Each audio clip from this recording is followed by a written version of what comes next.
ಗೆಳೆಯರೆ, ಕಾರ್ಖಾನೆಯಲ್ಲಿ ಈ ಒಂದು ನೀರು ಹೇಗೆ ತಯಾರಾಗುತ್ತೆ ನಿಮಗೆ ಗೊತ್ತಾ? ಈ ಬಾಟಲ್ ಅಲ್ಲಿ ಸಿಗುವ ಪ್ಯಾಕೆಟ್ ಡ್ರಿಂಕಿಂಗ್ ವಾಟರ್ ನಿಜವಾಗಿಯೂ ನೀರೇನಾ ಅಥವಾ ಏನಾದರೂ ರಹಸ್ಯ ಅಡಗಿದೆನಾ? ಗೆಳೆಯರೆ, ಈ ರೀತಿಯ ಒಂದು ವಿಡಿಯೋ ಬಹುಶಃ ನೀವೆಲ್ಲೂ ಹಿಂದೆ ನೋಡಿಲ್ಲ, ಮುಂದೆ ನೋಡ್ತೀರಾ ಗೊತ್ತಿಲ್ಲ, ಆದರೆ ಇವತ್ತು ಮಾತ್ರ ಈ ವಿಡಿಯೋ ನೋಡ್ತೀರಾ. ಪ್ಯಾಕೇಜ್ ಡ್ರಿಂಕಿಂಗ್ ವಾಟರ್ ಅಲ್ಲಿ ಅಡಗಿರುವ ಸಾಕಷ್ಟು ನಿಗೂಢ ಸತ್ಯಗಳು ನಿಮ್ಮ ಕಣ್ಣ ಮುಂದೆ ಇವತ್ತು ತೋರಿಸ್ತಾ ಇದ್ದೀನಿ. ಎಸ್, ಹಾಗಾದ್ರೆ ಬನ್ನಿ ನೀರಿನ ಕಾರ್ಖಾನೆ ಒಳಗಡೆ ಹೋಗೋಣ. ನೀರನ್ನು ಹೇಗೆ ತಯಾರು ಮಾಡ್ತಾರೆ, ನೀರನ್ನು ಹೇಗೆ ಪ್ಯಾಕ್ ಮಾಡ್ತಾರೆ ನೋಡೋಣ. ಗೆಳೆಯರೆ, ನೀರನ್ನು ತಯಾರಿಸಲು ಬೇಕಾಗಿರುವ ಒಂದು ಮುಖ್ಯವಾದ ಪದಾರ್ಥ ಬೇರೆ ಯಾವುದೂ ಅಲ್ಲ, ಅದೇ ನೀರು. ಸಾಧಾರಣವಾಗಿ ನೀರು ಎಲ್ಲಿ ಸಿಗುತ್ತೆ? ಭೂಮಿ ಒಳಗಡೆ ಸಿಗುತ್ತೆ. ಬೋರ್ವೆಲ್ ಮೂಲಕ ನೀರನ್ನು ಹೊರ ತೆಗಿತಾರೆ. ನಂತರ ಈ ನೀರನ್ನು ಶುದ್ಧೀಕರಣ ಮಾಡ್ತಾರೆ, ಬಾಟಲ್ ಒಳಗಡೆ ತುಂಬಿಸ್ತಾರೆ. ಇದು ಹಳೆ ಕಾಲದಿಂದ ನಡೆದುಕೊಂಡು ಬಂದಿರುವ ಒಂದು ಪದ್ಧತಿ. ಆದರೆ ಭೂಮಿ ಒಳಗಡೆಯಿಂದ ಹೊರ ತೆಗೆದು ಬಾಟಲ್ ಒಳಗಡೆ ನೀರನ್ನು ತುಂಬಿಸುವ ಈ ಒಂದು ಪ್ರಕ್ರಿಯೆ ಈಗ ಕಮ್ಮಿ ಆಗ್ತಾ ಬರ್ತಾ ಇದೆ. 95% ಕಣ್ಮರೆ ಆಗಿದೆ ಅಂತ ಹೇಳಿದರೂ ತಪ್ಪಾಗಲ್ಲ. ಈಗ ಈ ರೀತಿ ಮಾಡ್ತಾ ಇಲ್ಲ. ಗೆಳೆಯರೆ, ನೀರಿನ ಕಾರ್ಖಾನೆಗಳಲ್ಲಿ ಮಳೆ ನೀರನ್ನು ಕೂಡ ಕಲೆಕ್ಟ್ ಮಾಡೋದಿಲ್ಲ, ಕೆರೆ ನೀರನ್ನು ಕೂಡ ಉಪಯೋಗಿಸೋದಿಲ್ಲ, ಭೂಮಿ ಒಳಗಡೆಯಿಂದ ನೀರನ್ನು ಕೂಡ ತೆಗೆಯೋದಿಲ್ಲ, ನದಿ ನೀರನ್ನು ಕೂಡ ಬಳಸೋದಿಲ್ಲ. ಆದ್ರೂ ಕೂಡ ಲಕ್ಷ ಲಕ್ಷ ಲೀಟರ್ ಪ್ರತಿದಿನ ನೀರು ತಯಾರಾಗ್ತಾ ಇದೆ. ಇದು ಹೇಗೆ ಸಾಧ್ಯ?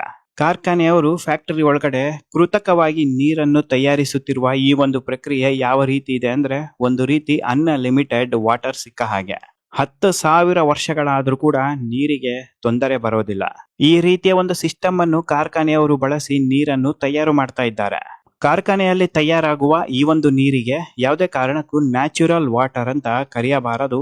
ಇದಕ್ಕೆ ಆರ್ಟಿಫಿಷಿಯಲ್ ವಾಟರ್ ಅಥವಾ ಅಟ್ಮಾಸ್ಫಿಯರಿಕ್ ವಾಟರ್ ಅಂತ ಕರೀತಾರೆ. ವಾಯುಮಂಡಲದಿಂದ ನೀರನ್ನು ಉತ್ಪಾದಿಸುವ ವಿಶೇಷವಾದ ಪ್ರಕ್ರಿಯೆ ಇದು. ಮಳೆ ಇಲ್ಲ, ಭೂಗರ್ಭದ ನೀರು ಇಲ್ಲ, ನದಿಗಳು ಇಲ್ಲ, ಆದರೂ ಶುದ್ಧ ಕುಡಿಯುವ ನೀರನ್ನು ಉತ್ಪಾದಿಸಲು ಸಾಧ್ಯವಾ ಅಂತ ನೀವು ಕೇಳಬಹುದು. ಎಸ್, 101% ಖಂಡಿತವಾಗಿಯೂ ಸಾಧ್ಯ.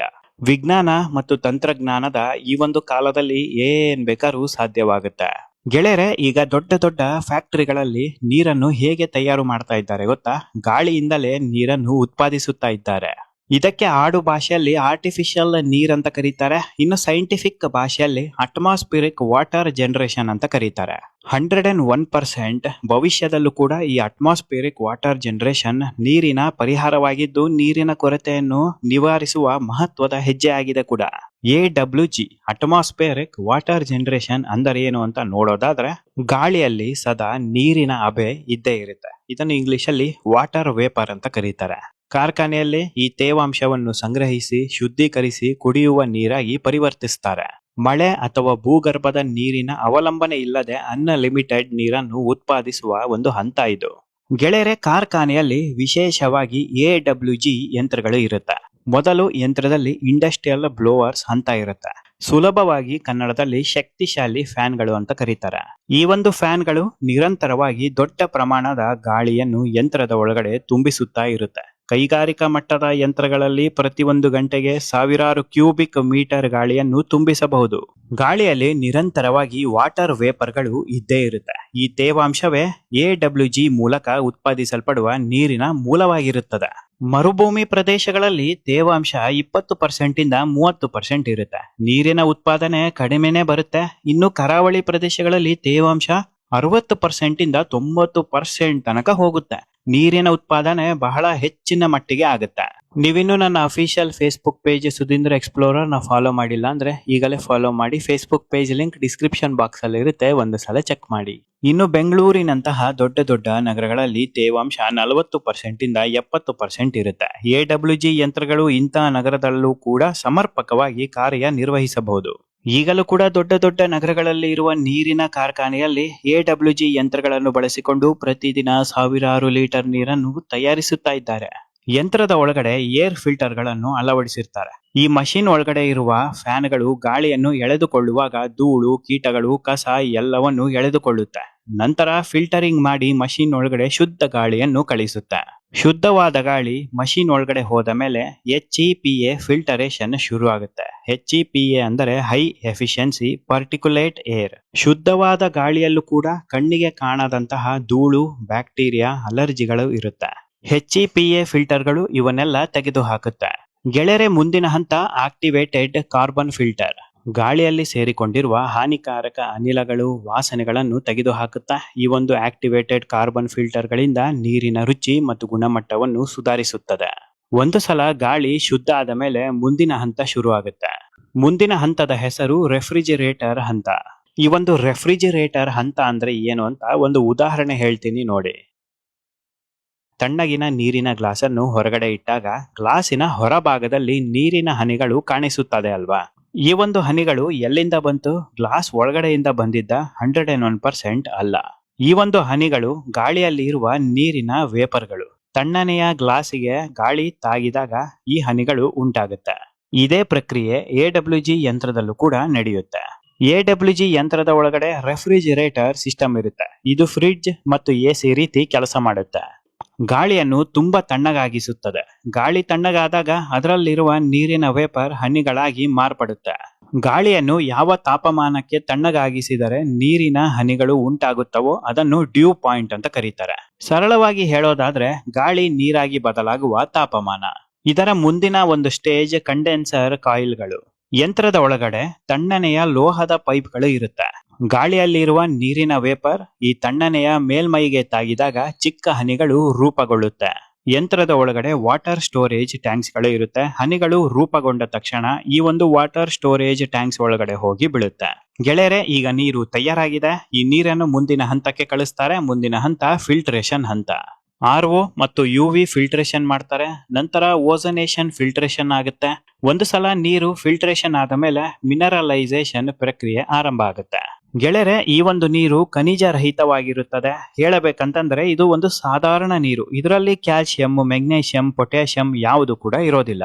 ಹಾಗಾಗಿ ಈ ಒಂದು ಕ್ಯಾಲ್ಸಿಯಂ, ಮೆಗ್ನೀಷಿಯಂ, ಪೊಟ್ಯಾಷಿಯಂ ಮತ್ತು ಮುಂತಾದ ಅಗತ್ಯ ಖನಿಜಗಳನ್ನು ಸೇರಿಸುತ್ತಾರೆ. ಇದರಿಂದ ನೀರಿನ ರುಚಿ ಸುಧಾರಿಸುತ್ತೆ, ಆರೋಗ್ಯಕರವಾಗುತ್ತೆ. ಸ್ವಾಭಾವಿಕ ನೀರಿಗೂ ಈ ಒಂದು ವಾಯುಮಂಡಲದ ನೀರಿಗೂ ಏನು ವ್ಯತ್ಯಾಸ ಅಂತ ನೋಡೋದಾದ್ರೆ, ಸ್ವಾಭಾವಿಕ ನೀರಿಗೆ ಮಳೆ, ನದಿಗಳು, ಸರೋವರಗಳು, ಭೂಗರ್ಭದ ನೀರು ಮುಖ್ಯ. ವಾಯುಮಂಡಲದ ನೀರಿಗೆ ಗಾಳಿಯಲ್ಲಿರುವ ತೇವಾಂಶ ಮಾತ್ರ ಮುಖ್ಯ. ಸ್ವಾಭಾವಿಕ ನೀರು ಮಳೆಯ ಮೇಲೆ 101% ಅವಲಂಬಿತವಾಗಿರುತ್ತದೆ. ವಾಯುಮಂಡಲದ ನೀರು ಮಳೆಯ ಅವಲಂಬನೆ ಇಲ್ಲವೇ ಇಲ್ಲ. ಗೆಳೆಯರೆ, ಈಗ ನಿಮಗೆಲ್ಲರಿಗೂ ಕಾಡುತ್ತಿರುವ ಒಂದು ಕಟ್ಟಕಡೆಯ ಪ್ರಶ್ನೆ. ಈ ಒಂದು ಅಟ್ಮಾಸ್ಫಿಯರಿಕ್ ವಾಟರ್, ವಾಯುಮಂಡಲದಿಂದ ಉತ್ಪಾದಿಸುವ ಈ ಒಂದು ನೀರು ಆರೋಗ್ಯಕ್ಕೆ ಉತ್ತಮನಾ ಅಂತ? 101% ಉತ್ತಮವಾದ ನೀರೇ. ಯಾಕಪ್ಪ ಅಂತಂದ್ರೆ ಇದು ಯಾವುದೇ ರೀತಿ ಕೆಮಿಕಲ್ ಹಾಕಿ ತಯಾರಿಸುವ ನೀರಲ್ಲ. ಇದು ಕೂಡ ನ್ಯಾಚುರಲ್ ನೀರೇ. ಗೆಳೆಯರೆ, ಪ್ರಪಂಚದಲ್ಲಿ 97% ಅಷ್ಟು ನೀರಿದೆ. 97% ಕುಡಿಯುವ ನೀರಲ್ಲ, 97% ಸಮುದ್ರದ ನೀರು. ತಾಜಾ ನೀರು ಅಂದರೆ ಫ್ರೆಶ್ ನೀರು 3% ಇದೆ. 97% ಸಮುದ್ರದ ನೀರು, ಇನ್ನು 3% ತಾಜಾ ನೀರು. ಈ 3% ತಾಜಾ ನೀರಿನಲ್ಲಿ 2% ಹಿಮ ನದಿಗಳು ಇದೆ. ಉಳಿದ 1% ಭೂಗರ್ಭದ ಕುಡಿಯುವ ನೀರಿದೆ. ಅಲ್ಲಿಗೆ ಕುಡಿಯುವ ನೀರು ಭೂಮಿ ಮೇಲೆ ಇರೋದು ಕೇವಲ 1% ಅಷ್ಟೇ. 2050 ಒಳಗೆ ವಿಶ್ವದ ಜನಸಂಖ್ಯೆಯಲ್ಲಿ 75%ಗೂ ಹೆಚ್ಚು ಜನರಿಗೆ ನೀರಿನ ಕೊರತೆ ಎದುರಿಸುವ ಸಾಧ್ಯತೆ ತುಂಬಾ ಹೆಚ್ಚಿದೆ. ಅನೇಕ ದೇಶಗಳು ಈಗಾಗಲೇ ವಾಟರ್ ಕ್ರೈಸಿಸ್ ಅನ್ನು ಅನುಭವಿಸುತ್ತಾ ಇದೆ. ಅಂದರೆ ಸಾಕಷ್ಟು ದೇಶಗಳಲ್ಲಿ ಕುಡಿಯುವ ನೀರೇ ಇಲ್ಲ. ಹಾಗಾಗಿ ಈ ಒಂದು ಅಟ್ಮಾಸ್ಫಿಯರಿಕ್ ವಾಟರ್ ಜನರೇಷನ್ ಈ ಎಲ್ಲಾ ನೀರಿನ ಸಮಸ್ಯೆಯನ್ನು ಈಗ ಬಗೆಹರಿಸುತ್ತೆ. ಗೆಳೆಯರೆ, ಕೇವಲ ಕಾರ್ಖಾನೆಯಲ್ಲಿ ಅಟ್ಮಾಸ್ಫಿಯರಿಕ್ ವಾಟರ್ ಮಷಿನ್ಸ್ ಗಳು ಬಂದಿಲ್ಲ. ಮನೆ ಬಳಕೆಗೂ ಕೂಡ ಅಟ್ಮಾಸ್ಫಿಯರಿಕ್ ವಾಷಿಂಗ್ ಮಷಿನ್ಸ್ ಗಳು ಬಂದಿದೆ. ಭಾರತ ದೇಶದ ಸಾಕಷ್ಟು ಕಡೆ ಈ ಒಂದು ಮಷಿನ್ಸ್ ಗಳು ಲಭ್ಯ ಇದೆ. ಮನೆಗಳಲ್ಲಿ ಸಾಧಾರಣವಾಗಿ ವಾಟರ್ ಪ್ಯೂರಿಫೈಯಿಂಗ್ ಮಷಿನ್ಸ್ ಗಳು ಇರುತ್ತಲ್ಲ, ಅದೇ ರೀತಿ ಚಿಕ್ಕದಾಗೆ ಇದೆ. ಇದರಿಂದ ನೀರಿನ ಸಮಸ್ಯೆ 101% ಕಮ್ಮಿ ಆಗುತ್ತೆ. ಗೆಳೆಯರೆ, ಇನ್ನೊಂದು 10 ವರ್ಷದಲ್ಲಿ ಎಲ್ಲಾರ ಮನೆಗಳಲ್ಲೂ ಈ ಒಂದು ಅಟ್ಮಾಸ್ಫಿಯರಿಕ್ ವಾಟರ್ ಮಷಿನ್ಸ್ ಗಳು 101% ಕಂಡು ಬರುತ್ತೆ. ನೋಡಿಬೇಕಾದ್ರೆ ಬೇರೆ ದೇಶಗಳಲ್ಲಿ ಈ ಒಂದು ಮಷಿನ್ಸ್ ಗಳ ವ್ಯಾಪಾರ ಬಹಳ ಜೋರಾಗೇ ಇದೆ. ಭಾರತ ದೇಶದಲ್ಲಿ ಈಗ ಆರಂಭ ಆಗಿದೆ. ಮುಂಬರುವ ದಿನಗಳಲ್ಲಿ ಇದು ಹೆಮ್ಮರವಾಗಿ ಬೆಳೆಯುತ್ತೆ. ಸದ್ಯಕ್ಕೆ ಪ್ರಪಂಚಾದ್ಯಂತ ವೈರಲ್ ಆಗಿರುವ ಈ ಒಂದು ಡೂಪ್ಲಿಕೇಟ್ ವಾಟರ್ ಗಳು ಕೂಡ ಹೇಗೆ ತಯಾರು ಮಾಡ್ತಾರೆ ಅಂತ ನೋಡೋಣ ಬನ್ನಿ. ಹೋಟೆಲ್ಗಳು, ಕಾರ್ಯಕ್ರಮಗಳು ಅಥವಾ ಕಸದ ಪ್ರದೇಶಗಳಿಂದ ಖಾಲಿ ಬ್ರ್ಯಾಂಡ್ ಬಾಟಲ್ಗಳನ್ನು ಮೊದಲು ಸಂಗ್ರಹ ಮಾಡ್ತಾರೆ. ಈ ಬಾಟಲ್ಗಳನ್ನು ಸರಿಯಾಗಿ ಸ್ವಚ್ಛ ಮಾಡಬೇಕು, ಆದರೆ ಸ್ವಚ್ಛ ಮಾಡೋದಿಲ್ಲ. ನಂತರ ಟ್ಯಾಪ್ ನೀರು, ಬೋರ್ವೆಲ್ ನೀರು ಅಥವಾ ಫಿಲ್ಟರ್ ಮಾಡದ ನೀರನ್ನು ಬಳಕೆ ಮಾಡ್ತಾರೆ. RO, UV ಶುದ್ಧೀಕರಣ ಇರೋದಿಲ್ಲ. ನಕಲಿ ಸೀಲಿಂಗ್ ಮತ್ತು ಲೇಬಲಿಂಗ್ ಮಾಡ್ತಾರೆ. ಇಂತಹ ನೀರನ್ನು ಅತ್ಯಂತ ಕಡಿಮೆ ಬೆಲೆಯಲ್ಲಿ ಸಣ್ಣ ಅಂಗಡಿಗಳು ಮತ್ತು ಕಾರ್ಯಕ್ರಮಗಳಿಗೆ ಅತಿ ಹೆಚ್ಚು ಮಾರಾಟ ಮಾಡ್ತಾರೆ. ಈ ಒಂದು ಡೂಪ್ಲಿಕೇಟ್ ನೀರನ್ನು ಕುಡಿದ ಕೆಲವೇ ಗಂಟೆ ಅಥವಾ ಒಂದು ದಿನದ ಬಳಿಕ ಶೀತ, ಕೆಮ್ಮು, ಜ್ವರ ಆರಂಭ ಆಗುತ್ತೆ. ಆರೋಗ್ಯದಲ್ಲಿ ದೊಡ್ಡ ಮಟ್ಟಿಗೆ ಏರುಪೇರಾಗಿಬಿಡುತ್ತೆ. ಅದರಲ್ಲೂ ಡಯೇರಿಯಾ ಸಮಸ್ಯೆ ಬಹಳ ಹೆಚ್ಚು ಕಂಡುಬರುತ್ತೆ. ನಾವು ಖರೀದಿಸುವ ಪ್ರತಿಯೊಂದು ನೀರಿನ ಬಾಟಲ್ ಸುರಕ್ಷಿತವಾಗಿರುತ್ತದೆ ಎಂಬುದು ಅನಿವಾರ್ಯವಲ್ಲ. ಮಾರುಕಟ್ಟೆಯಲ್ಲಿ ದೊರೆಯುವ ಕೆಲವು ನಕಲಿ ಬಾಟಲ್ಗಳು ನಮ್ಮ ಆರೋಗ್ಯಕ್ಕೆ ಗಂಭೀರ ಅಪಾಯವನ್ನುಂಟು ಮಾಡಬಹುದು. ಆದ್ದರಿಂದ BIS ಪ್ರಮಾಣ ಪತ್ರ, ಸರಿಯಾದ ಸೀಲಿಂಗ್ ಮತ್ತು ವಿಶ್ವಾಸಾರ್ಹ ಮಾರಾಟಗಾರರನ್ನು ಪರಿಶೀಲಿಸಿದ ಬಳಿಕ ಮಾತ್ರ ನೀರನ್ನು ಖರೀದಿಸುವುದು ಅತ್ಯಂತ ಅಗತ್ಯವಾಗಿದೆ. ಗೆಳೆಯರೆ, ನೀವಿನ್ನು ನನ್ನ official Facebook page Sudhindra Explorer ನ ಫಾಲೋ ಮಾಡಿಲ್ಲ ಅಂದ್ರೆ ಈಗಲೇ ಫಾಲೋ ಮಾಡಿ. Facebook page link description box ಅಲ್ಲಿ ಇರುತ್ತೆ, ಒಂದು ಸಲ ಚೆಕ್ ಮಾಡಿ. ನಿಮ್ಮ ಅಮೂಲ್ಯವಾದ ಸಮಯವನ್ನು ಖರ್ಚು ಮಾಡಿ ವಿಡಿಯೋ ನೋಡಿ, ಲೈಕ್ ಮಾಡಿ, ಶೇರ್ ಮಾಡಿ, ಕಮೆಂಟ್ ಮಾಡಿದ್ದಕ್ಕೆ ನನ್ನ ಹೃದಯಪೂರ್ವಕ ಧನ್ಯವಾದಗಳು.